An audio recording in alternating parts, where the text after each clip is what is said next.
Dr. Mark Vernon, um, thanks for being on. Dr. Mark Vernon is a writer, psychotherapist, and former Anglican priest. He holds degrees in physics, theology, and philosophy, including a PhD in ancient Greek philosophy from the University of Warwick. He is the author of numerous books, including A Secret History of Christianity, The Idler, or is it Idler? Yeah, the Idler. Well, yeah, the Idler magazine. Yeah, that's right. Yeah, Idler Guide to yeah. Ancient Philosophy and Spiritual Intelligence in Seven Steps. Mark regularly contributes to publications such as The Guardian, Aeon, and The Idler, and speaks widely on spirituality, philosophy, and depth psychology. So, yeah, hopefully we'll have a good conversation, many directions where we could go. So maybe you could start off with some of your present work or interest and see what see what happens. Yeah, well, actually, I just had a book out in the UK and it's coming out in the US at the beginning of September on William Blake, who's this great figure in English literature. I live in South London and he is our local mystic, if you like, famous for phrases like to see a world in a grain of sand and heaven in a wildflower. Some of his imagery people will recognize. And I feel he's very much part of this conversation I feel like I'm having with these various figures. You mentioned, um, the idler work I do there, often talking about figures like Dante, the Inklings, figures like C.S. Lewis, Barfield particularly, the lesser well known of the Inkling crowd. Yeah, so anyway, but William Blake is much on my mind, so no doubt he'll be informing some of our conversation directly or indirectly right now. Yeah. So what does I think William Blake is somebody that maybe, especially an American audience, might not be too familiar with. What is his main kind of theme and message? Hmm. Go Well, say. he lives in the Georgian period, so the time of the American Revolution, War of Independence, and also the French Revolution. So this very kind of turbulent time that when the Industrial Revolution is really getting going in England, the British Empire is, becoming at its maximal extent. So lots of good going on, lots of trouble and ill going on. Slavery still it's abolished in England actually during Blake's lifetime, but people increasingly recognise who study the period that it's then that many modern assumptions about who we are and how we should live and so on, not least as is written down in the American Constitution, many assumptions are emerging then. And Blake, he's a prophet, I think, by which I mean he understands what's going on the inside of many of these things. And so he offers a kind of, I think, a spiritual analysis of his times, but which are still in large part our times as well. And so in poetry, particularly, which always has that capacity to tell you something, but also show you a bit more that you're being told, and in imagery as well. He can help us understand and therefore see more and around what can otherwise feel quite trapping. I don't know, just give a little example. One of his best known phrases is the phrase dark satanic mills. He writes these famous words, and did those feet in ancient time walk upon England's mountain green, and so on, and includes this line about dark satanic mills. And what Blake doesn't primarily mean, actually, is that the Industrial Revolution is putting up great factories all over the countryside. What he's saying is that there's a mentality that leads to that happening. So there's a dark, satanic, mill-like quality to our minds. And by satanic, it just means it's narrow, it's limited. It doesn't really see the fullness of things. And so understanding that it's what goes on inside us that leads to then what happens around us. Blake can really help us understand that and appreciate that more. And I personally feel that's, we really need that now. It's why there's so much firefighting going on, and there's so much kind of panic and fragmentation and so on. People are sort of engaged at these things at the wrong level. And figures like Blake can help us drop to a deeper level with things. Yeah, yeah, that makes sense. Yeah, I think sometimes we um, fail to distinguish between kind of action as it appears phenomenally, meaning as it concerns sense perception, and what an action really is, which is the determination of a given self, right? And consequently, the actions that I am and am not able to do are bound within a particular um, limit based on who it is that I am. So, for example, if somebody's caught shoplifting, it's easy to say, oh, what they did is that, and you point to the CCTV footage, what you see. But that's just what it looks like, right? Because if you have 50 screens playing that footage, it doesn't mean the person did it 50 times. So what they really did, it seems, is determine themselves to do this act, to steal, which is based on who is it that I am at that moment? What do I take reality to be? Who do I take myself to be? What are my relationships with other people, with my concept of the whole of the we of society, and so forth? So, turning away from that externalization to that inward angle, as you mentioned, I think certainly can be at all times useful. Yeah, I mean, you speak like a psychotherapist, apart from anything else. Precisely that in a way, when you work with someone psychotherapeutically, as I do, sort of half my time, um, you're kind of saying, look, whatever you've done, whatever's happened, that's sort of forgiven, but on the condition that we now try and understand, what was going on, what's going on now, and so get that kind of inner insight. And I think that capacity to imaginatively, as well as other ways, understand what's going on is really, we're missing that desperately. Yeah, yeah. And I think it always comes down to who is it that I am from a developmental angle, from a volitional angle, from an ideational angle, right? As opposed to just what I do. Actions in and of their own self are at least ethically neutral, right? If we had a world full of machines and the machines helped each other and gave each other, oil to lubricate their joints or whatnot, or their metallic joints and helped each other with their programming, we would say, aside from those that claim, I think very erroneously, that AI can never be conscious, we would say that that has no moral worth whatsoever. It's all about the inward experience. It's all about the consciousness involved. It's all about the human individuality as it is. So, what do you Mm. think from your work as a psychotherapist in studying poetry and philosophy and such are some of the keys to being internally sound and being the kind of person from whom good fruits can follow, which are not the point because again, the machines doing good things doesn't matter, but they kind of indicate who it is that we are. And I think that there's a time to go back to very basic questions. Like, who do we think we are? Do we think that we're fairly fancy machines that are about to be outstripped by even more fancy machines? Or do we actually think we're not really machine-like at all? Maybe in certain respects, if you have a heart operation, you kind of want your heart to be treated a bit like a machine. But if you actually speak to any heart surgeons, they'll say, well, it's kind of like that, but it's a whole lot more besides. It's a living entity.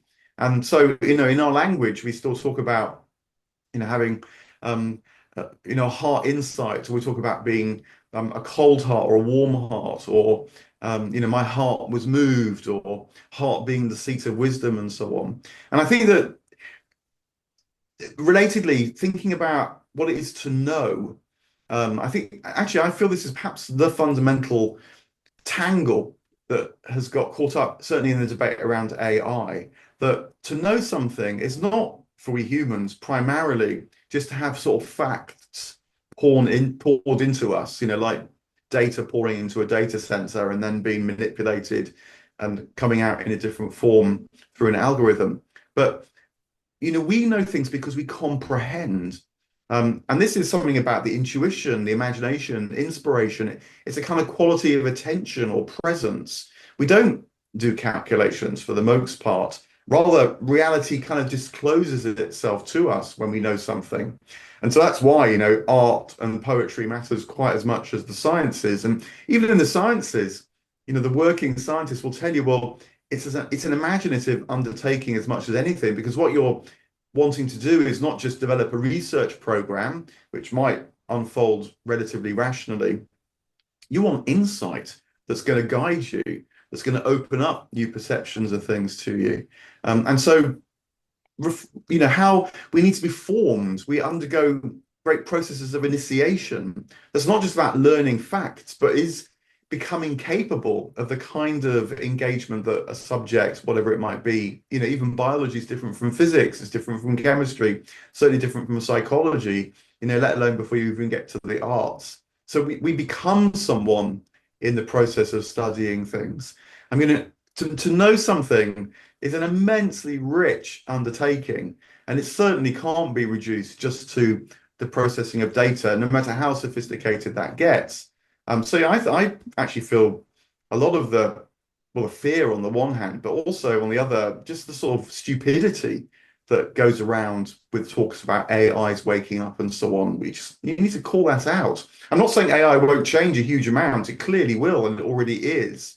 But on these existential questions, I think that people are being led up the garden path far too quickly.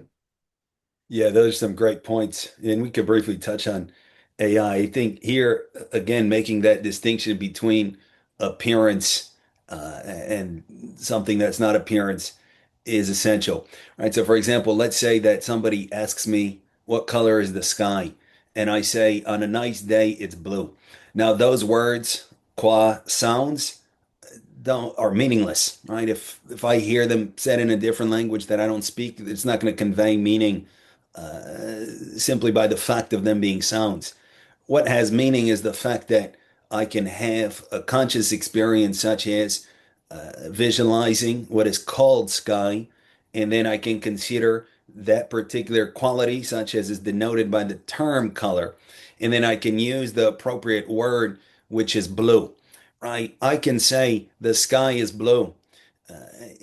Let's say again, somebody teaches me to say that in a language I don't speak. I personally don't speak Chinese.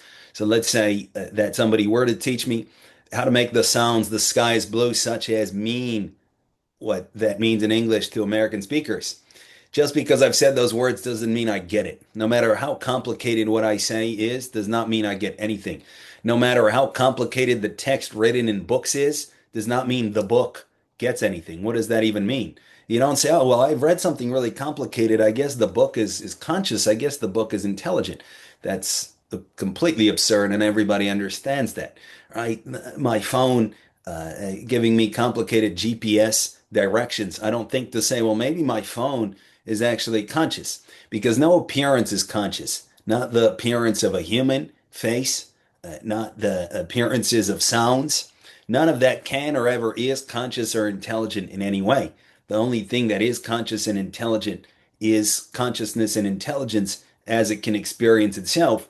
And then we need to think about what that looks like in a given situation. So I don't think there's any amount of complexity that AI could show ever that would ever change that adjudication on principle. It can never become correct to say, oh, well, maybe the screen, I guess, is conscious. Maybe there's intelligence somewhere hidden in these wires, or maybe it's like a epiphenomenon floating in the air like that. That's preposterous. I only know that there's such a thing as intelligence and consciousness because I can self-supervise. And then I think about what appearances that translates to, which directly is an organic anatomy, and then that organic anatomy can be videotaped, and then I'll say it's video footage of somebody's indirectly the visibility of their conscious experience of their intelligence, but none of that can ever make it correct to say that a calculator will be conscious when it has or displays very complicated sums, that a book will be conscious when it says, Blake's book or something like this, maybe it's conscious, or that electronic screens that show increasingly complicated outputs for inputs, that would ever make any part of that conscious. And I think also recognizing that another aspect of the motivation here is a kind of dream, is a kind of fantasy that is actually very ancient. Certainly, a figure like Francis Bacon in the Elizabethan period, so sort of 500 years ago or so, he was writing about how maybe one day we'll be able to build a machine that perfects thinking, that erases what was thought of as human flaws in order to produce perfect knowledge. And Bacon couldn't make such a machine or even pretend to, because of the technology available at the time. But the dream was kind of seeded, particularly in our culture. And so there's a long sort of period of transmission of this dream, which I think is part of the reason why it also has such a profound cultural grip on us. It's not just a newfangled idea, but is one that has been seeded quite some time ago. But seeing it as a dream helps us to bring our discernment to it and say, look, what is really driving this fantasy? But also makes us question so-called flawed human thinking. We clearly do make mistakes, and clearly knowledge can improve in certain respects. Einsteinian physics is a step forward from Newtonian physics. But maybe there's something in what, rationally speaking, you can think of as flaws, like the images, the minds, inspiration. When Einstein imagines driving on a light beam to produce special relativity, it's not that the fantasy of sitting on a light beam can just be dropped. It's, for us, it's all part of our engagement with the world. And so again, I do feel that the upside of our times now is that it makes us ask again, what is intelligence? What is knowledge? What dreams are we dreaming? And becoming conscious of that is itself to begin to be a bit more freer in relation to it. And so, dream better dreams or adjust what is otherwise just driving us rather unconsciously. Yeah, those are some good points for sure. Um, just to not to just go by word association, but you did mention dreams in a different connotation. I think dreams, considering our experiences called dreams, can shed a lot of light on all these questions. We see that dreams constitute a class of experience such as in the moment is indistinguishable from waking life. And we see that there's nothing that could ever happen in dreams that conceivably can make it correct to say that actually what really exists are little bits of self-existent atoms or electrons or Higgs boson particles, and they all collocate together and to constitute, objects, some of which are epiphenomenal, or the epiphenomena of some of which is consciousness, which then perceives by mechanical means some of these other things. That's complete hooey. We have a bunch of appearances given to us as a whole in dreams, a bunch of experiences. We could mathematicize them. We could come up with a kind of skeleton world image that mathematically represents some of these experiences, and that can be helpful to predict some future experiences, but it gives zero philosophical insight on principle. And I think that does away with the claims of radical naturalism or materialism that really everything is a bunch of quote unquote matter, or a bunch, excuse me, of quote unquote energy, or even a bunch of quote unquote quantum, schmontum, whatever the case might be. There's no such doorway around the phenomena to the noumena by way of our sense experiences, period. Again, I think dreams make that perfectly manifest. And consequently, then we can think about the world of values, right? The world of ideals, uh, individuality, and such, and not feel like, oh, that has to take a back seat to the real realities, which physicists speak of, right? These terms, the atoms, the this and the that, if that makes any sense. I felt I had a direct sense of this, because as well as working as a psychotherapist, I used to work in a psychiatric hospital. And one way of thinking about people who are suffering to the extent that they end up in hospital, because of psychological problems, is that they've got trapped in a kind of world of their own making. They are, in a way, treating themselves as machines, or they are treating life as if they're the only thing that really exists and everything else is a sort of phantom of their imagination, or they're kind of locked into a past just on repeat, and so aren't able to move in to different worlds. And that it really impressed on me that when a scientific theory says, for example, that the brain produces consciousness, or that I'm in my world, you're in your world, and if we're lucky, we somehow manage to build a few bridges, rather than sharing in a common world with which we are more or less well relating and resonating and harmonizing. Um, you know that that experience of the limited nature of what an isolated mind can do really impressed on me how a scientific theory that treats minds as isolated is similarly, rather psychotic actually, and just not up to the richness of life. It makes much more sense actually when you think about the creativity that we're able to participate in, to think that it's given to us rather than just we making it all the time. And language is a great example of this because none of us owns a language. We're born into a language. We have to learn how to sort of navigate our way through it, and so to use it well or not so well. But it's an everyday example of how life is really given to us, and life goes well when we recognize that, and so not just use it, but want to sort of give back to it as well, in fact.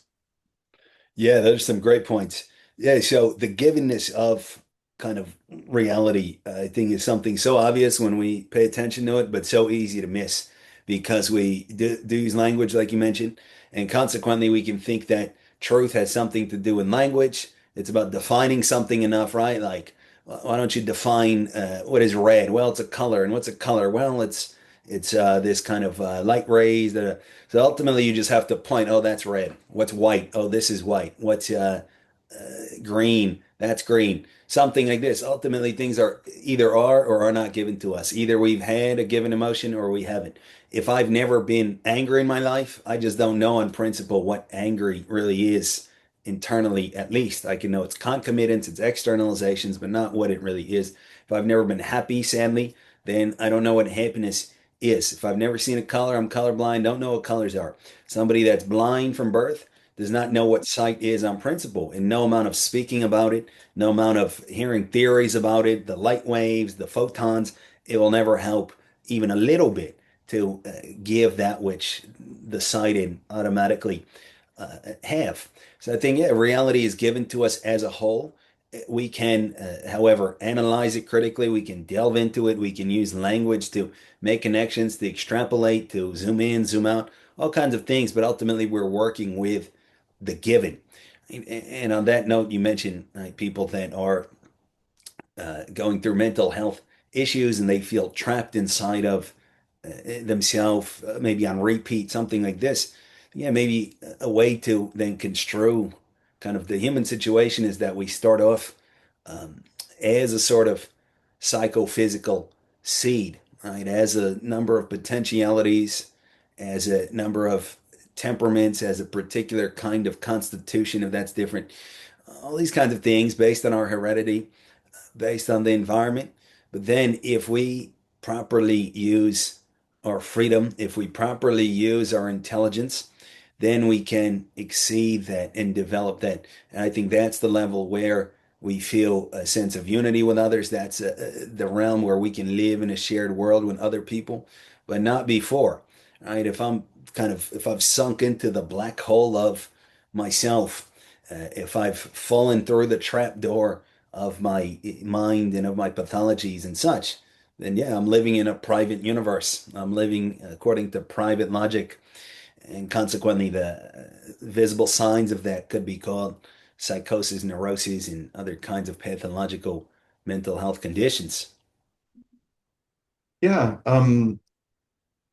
you're going back to Blake, actually. I think that one of the things that Blake realizes that certain words are changing meaning, and he realized that words change meaning because there's been a sort of shift of consciousness. And take a word like sympathy.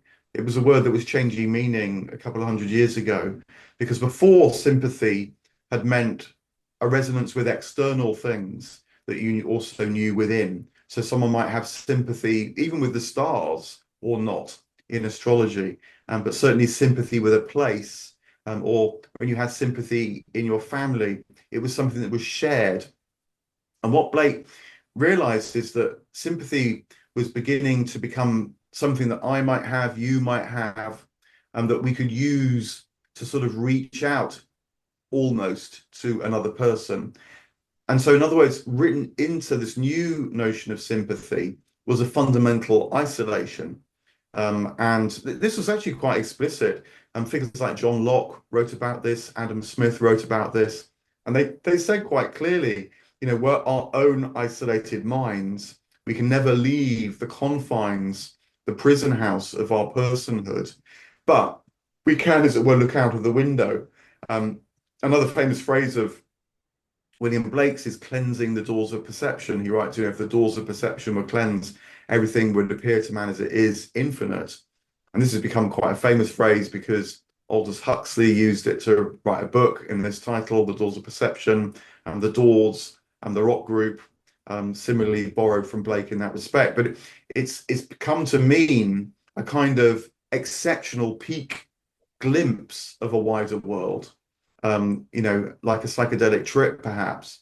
But Blake meant it in a completely different way. He was saying, no, you don't need those kind of excessive experiences. What you need to do is ditch the philosophy which would tell you that you're confined to start with. Know that your sympathy is not just something you have, it's born into you, it comes from the wider world. And so often thinking about the way that words change meaning can be really, valuable in terms of opening up different possibilities for us again now. Yeah, yeah, that's a great point. Some interesting things touched upon. Maybe going to the latter point of individuality and its relation to wider reality. I think that's a problem for any serious philosophy. Unserious philosophies, it's not a problem for them because what's an individual? It's the brain or whatnot. Never mind this condition called hydrocephalus, where a person is missing maybe 95% of their brain. Are they 5% of a person? Never mind those external cases, and sometimes they're functioning perfectly fine too.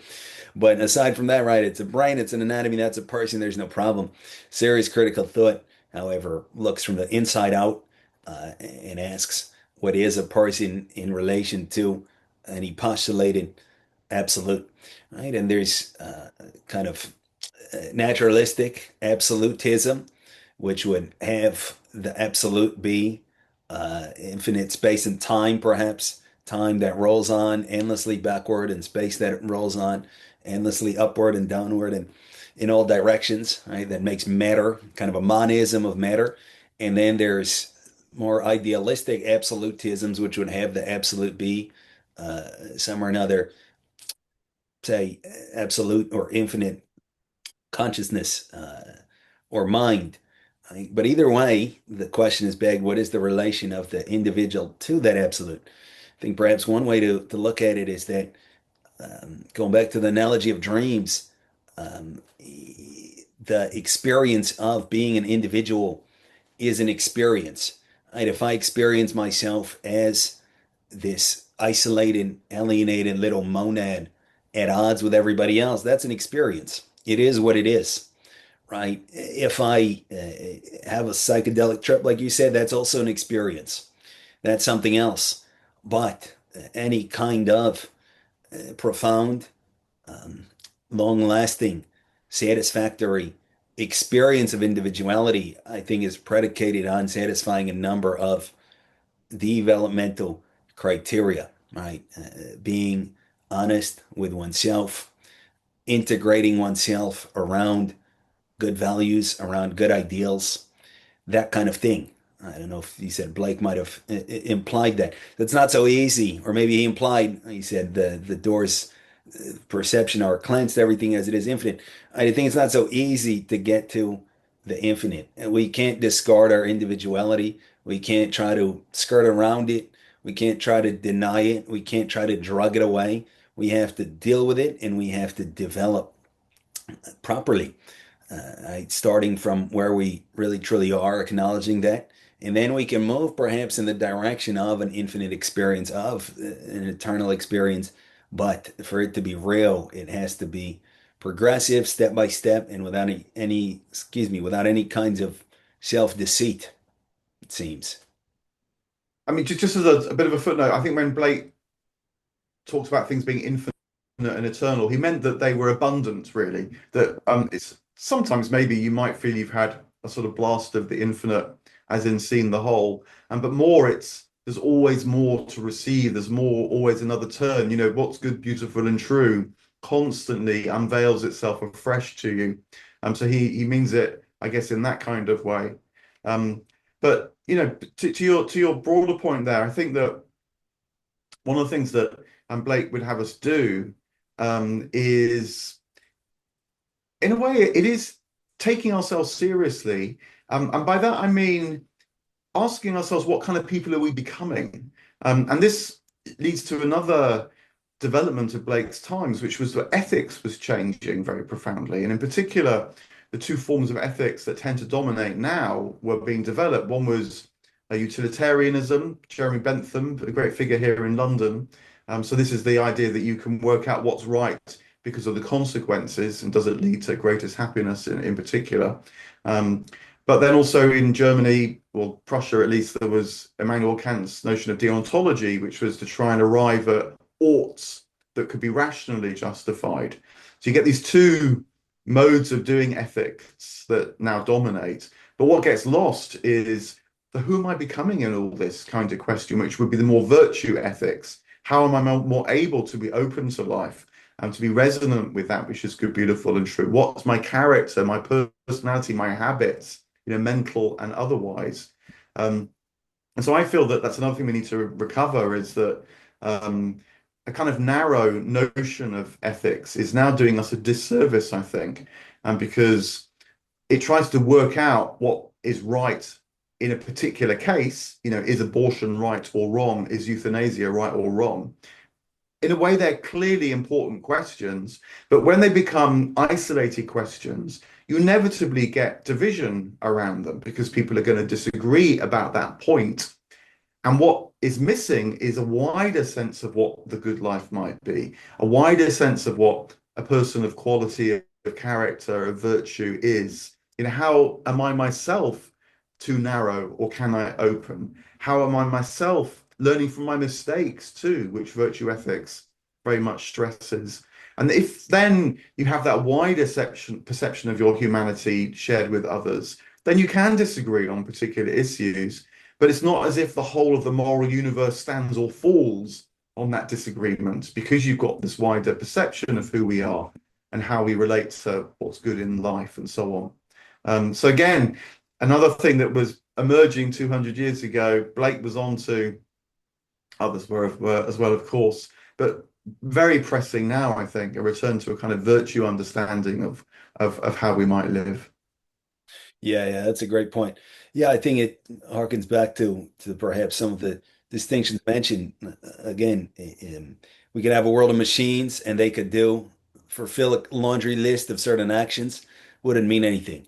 So it's not about what I do or don't do, right, with my hands. It's about who am I and what is my intent. And unfortunately, I think that bodes badly for some of us that would stake our virtue on the claims such as I give a certain amount to charity, I give milk to the kittens, I pet the puppies, I help the old lady, age challenged lady across the street, this, that, or the other, in hopes of being a good person. None of that can make me a good person. Some of those things can reveal a certain kind of character, a certain kind of relation with myself, with the infinite perhaps, and with others. But they don't make me in some kind of mechanical way a good person. You can't add them up and have some quantity of good, right? And just to be real, right? I'm going to cure cancer and there's going to be good in the world. Says who?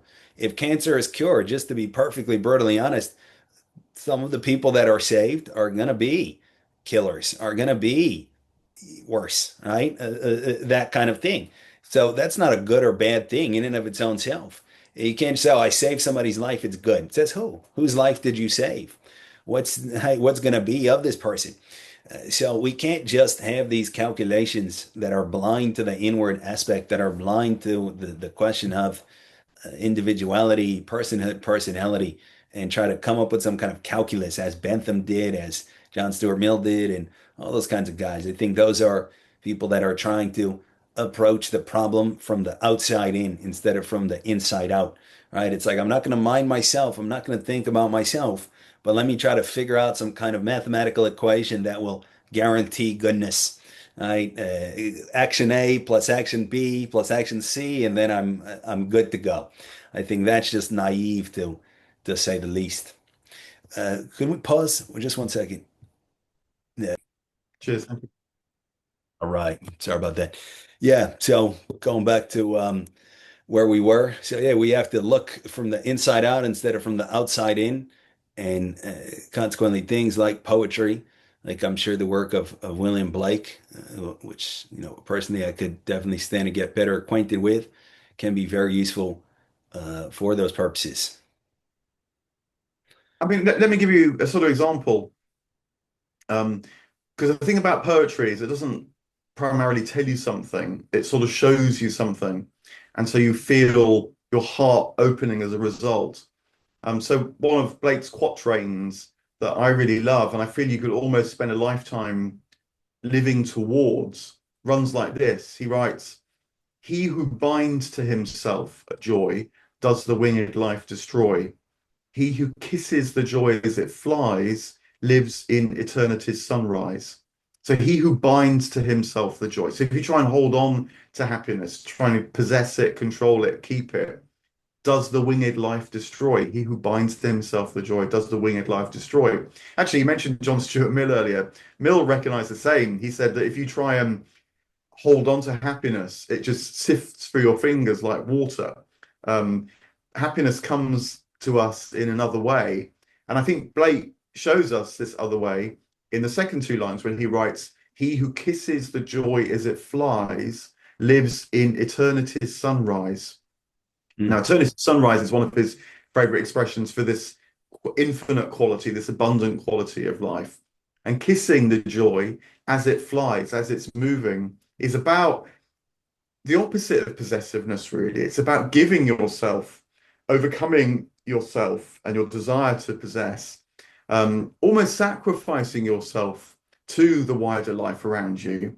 And then you discover that you're living in eternity's sunrise and happiness comes to you. And it's a constant iteration, if you like. It doesn't just happen once and for all, but you realize, like in relation to your partner or your kids and to your friends, am I trying to pin something down here, or am I actually much more able to give and, of course, receive, therefore, in these relationships? So they have this dynamic, flying quality. Um, but, however you parse that, these poetic phrases, you can sort of write them on your wall, and the energy of the line itself somehow communicates what it's talking about, as well as the more evident wisdom. He who binds to himself the joy does the winged life destroy. He who kisses the joy as it flies lives in eternity's sunrise. Yeah, no, that those are some great lines for sure. Yeah, I think if we kind of try to constantly cull up good sensations, good experiences, happiness, quote unquote. And never mind if we then try to cling to it, like, this day is never going to end. This sunrise or sunset is never going to end. It's just not how it works. We live in that aspect in succession. Things come and they go. And there's at least a little bit of poison, as one of your guys' thinkers, A. Taylor, if you've heard of him, he's an English philosopher, remarked there's at least a little bit of poison in all worldly experiences, even the best experiences, right? The highest temporal goods, such as family, such as love, human love, such as the best times, they're poisoned with at least a little bit of knowledge that they will come to an end, right? Whether it's today or whether it's in 100 years, things here come to an end. And consequently, maybe then, as you mentioned, the point then would be to develop the kind of character, the kind of self, shall we say, that is above succession, right? That is above the flux of time. And I think that's the great kind of reward or the great prize that some of the great world traditions have held out to its participants. Be a certain kind of person, not just do certain things, don't do certain things, be a certain kind of person, have a certain kind of character. remove your alienation from the whole, die to self, so to say, right? That self with all of its wants and its desires and its needs and its neuroses and its pathologies and its deviancies, this and that. Let all of that die, let all of that pass away, and consequently become the kind of self that is above time, right? And consequently, that can have happiness, have its happiness all at once, at least to some or another extent, as opposed to just in externalized, ejected moments, the sunrise, the sunset, and so forth. And I think that's something that, again, the traditions of the world have much to say to. For example, Anglicanism, which you're probably familiar with, and so forth. And in a way, my mind's gone back. You use the word kind, and I was hearing it as well as in the way you were talking about it, of course, as being kind. And Blake was very interested in that. He said, every kindness is a little death. And I think what he meant was that when you're kind to someone, don't do it to sort of follow a moral imperative as if you ought to be kind, you should be kind. You know, Jesus said you must be kind. Um, that's not a bad thing, obviously, but there's a deeper sense in which kindness takes you out of yourself because momentarily, at least, you have to die to yourself. It is a little death and be there for someone else.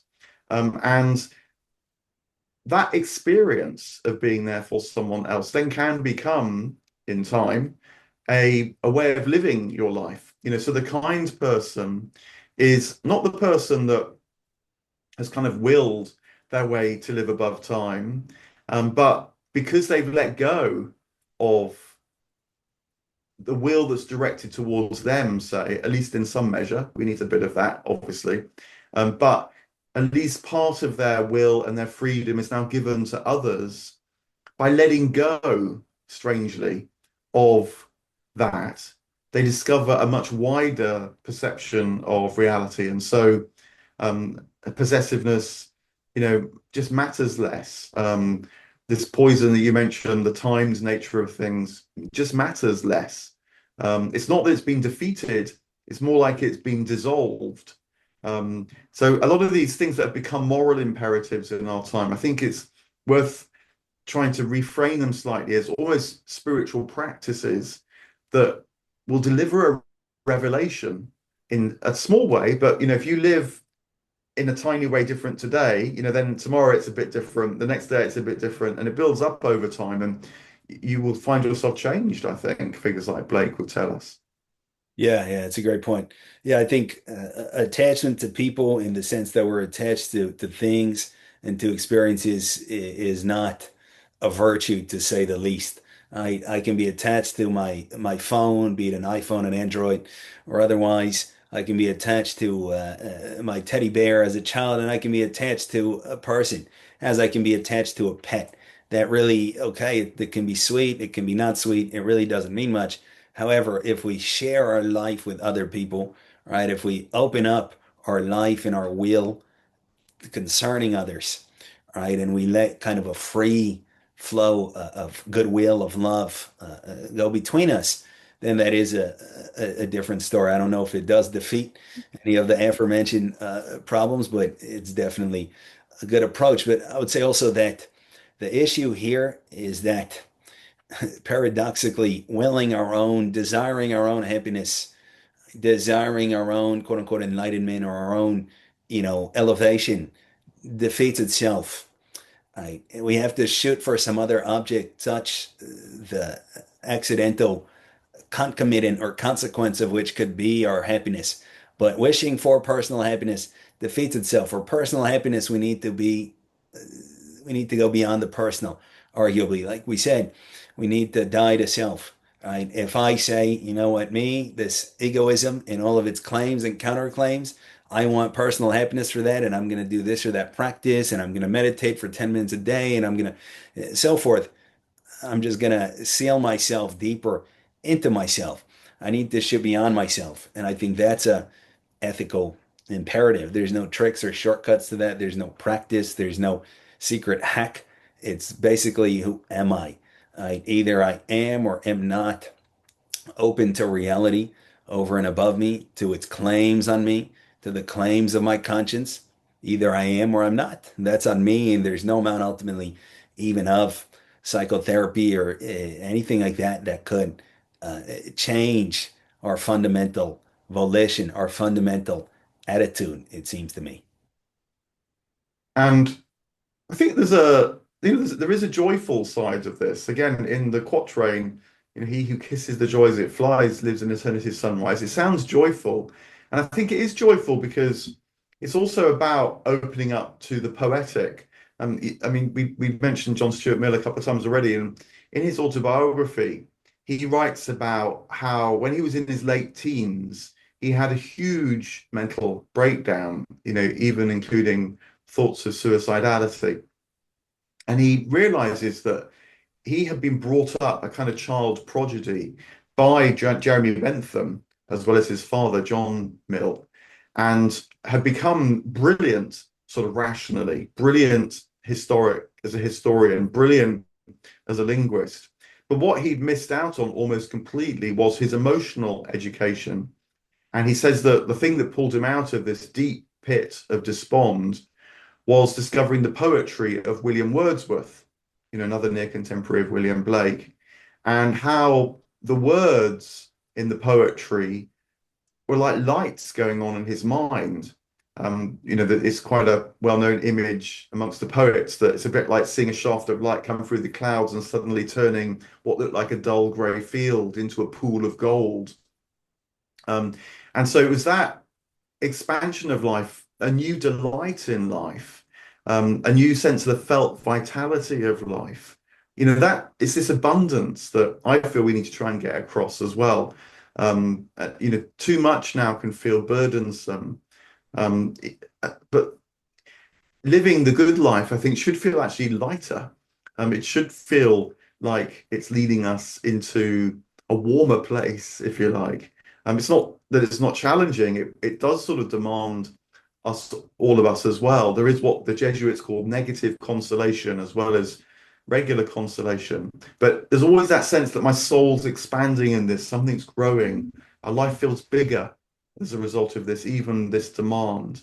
And so to draw on the Christian idiom, the Anglicanism. I mean, I do go to Church of England. Um, it's got to be good news. If it's not good news, it's not really worth having. But good news can be demanding news, and demanding news can be good news. Yeah, there's some great points.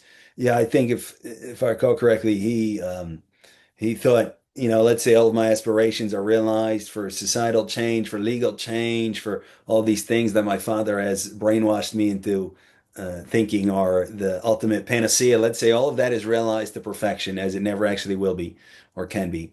Will I be happy? And the stark, depressing answer fell on me. No, I would not be happy. That would be the new normal, and that would just be life.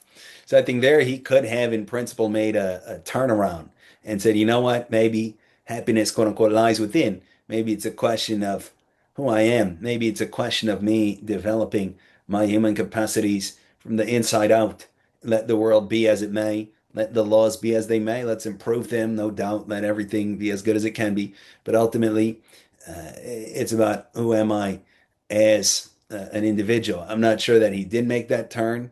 I think like you said, maybe he began to consult with poetry and get in touch more with the emotional side of things, which is fine. But it's not really the ultimate turnaround that kind of would here be desired. And that turnaround, I think, would be indeed figuring out that I can't continue on as I am, right, and hope for ultimate happiness. Happiness will be when I have all of my desire satisfied, and when all other people maybe have their desire satisfied, such as are not at odds with my own, and then we're all going to be happy together, partying in the streets. No, that's naive. I think happiness can come when I sufficiently die to self. And as for the question of whether or not it feels good, I think perhaps it may, but into the future after a certain point down such a path because what I take myself to be, at least initially, is egoism, is self-will, is vanity, is pride. When that dies out, none of that feels good at all. It feels very bad. I've identified myself as a person that likes this or that, that wants this or that, that is this kind of way. That's who I think that I am. I don't know that on the other side of that lies greatness, goodness, expansiveness, light, whatever the case may be. I don't see that from my present point of view. I just see that in order to get there, it would be very painful and dark and would be experienced as death. Maybe like a caterpillar, right? First of all, going into the, what is it, a chrysalis? If it could really imagine, oh, I'm going to be a beautiful monarch butterfly, that could make it easier, but it can't, we can assume. If we could attribute to it some kind of, at least imaginatively speaking, consciousness, it must be a dark process indeed to die as the caterpillar. I don't know what I'm going to be later on. All right, so I think that does have to be balanced out. We can hope for good feelings and for some light, but ultimately the process of becoming a real person is pretty grueling, it seems, and is not very pleasant, at least to a certain substantial point. But I think we get these intimations, and this ought to be the last thought from me, but it's I'm glad you mentioned caterpillars and butterflies and chrysalises because again they were very inspiring images to Blake. He lives at a time where the science of caterpillars and butterflies and so on has taken a great leap forward because the microscope was starting to be used to examine things like chrysalises. And funnily enough, in a chrysalis is what is now called imaginal discs, because you can see from the potential of the sort of meltdown in the chrysalis, the adult moth butterfly starting to become actual. And so they're actually called imaginal discs. And this was, very inspiring because the image of the caterpillar dying and then being reborn had been certainly going back to the ancient Egyptians, no doubt elsewhere further as well, an image of the possibility of new life through death. And so for Blake, he quite often uses the image of the chrysalis bursting or the butterfly flying to show how that which might feel even only vaguely, faintly a potential within us can become actualized. So can become a new form of life. So even in the darkness, there's the hope, there is the light. Yeah, yeah.